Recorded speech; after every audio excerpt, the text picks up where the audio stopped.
ప్రకారం JNT campus లో 4 సంవత్సరాలుగా మంజూరైతే ఇప్పటి కూడా జేఎన్టీ క్యాంపస్ లో కనీస మౌలిక వసతులు లేక ఒకటే డిగ్రీ కళాశాలలో అలా డిగ్రీ కళాశాల జేఎన్టీ నడుస్తూ ఉంది, డిగ్రీ కళాశాల నడుస్తుంది.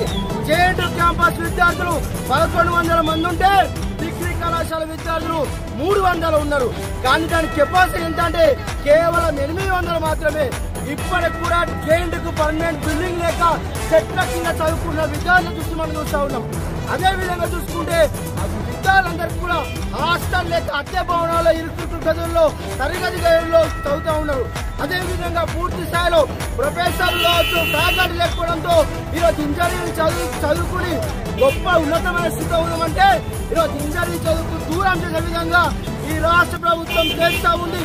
కాబట్టి ఇవాళ విద్యార్థులను జీవితాలను సర్వనాశనం చేసే కనుక ఈ కాంగ్రెస్ ప్రభుత్వానికి ముఖ్యమంత్రి రేవంత్ రెడ్డికి విద్యార్థులందరూ తప్పకుండా ఉద్యమం చేస్తూ ఉంటారు. ఈ సమస్యలు తీరే వరకు 24/7 కావచ్చు రేపు వరకు ఉద్యమం చేస్తారు.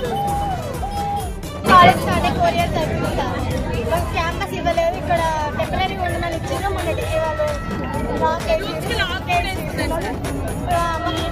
కరెక్ట్ ల్యాబ్స్ లేవు, ల్యాబ్స్ కోసం కొండగట్టుకు వెళ్ళాల్సి వస్తుంది.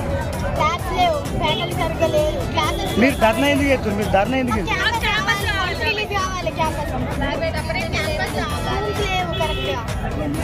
ఒక క్లాస్ కంటే ఒక రూమ్ అంటూ ఏది లేదు సార్. ల్యాబ్స్ కూడా లేదు. మన ల్యాబ్స్ కూడా జరగట్లేదు, ఫీల్డ్కి వెళ్ళలేదు. క్లాస్ చేసుకోవాలంటే మేము వచ్చింది నుంచి ఫీల్డ్ అనేది మాకు నెక్స్ట్ స్టెప్ చదువుకోవడానికి.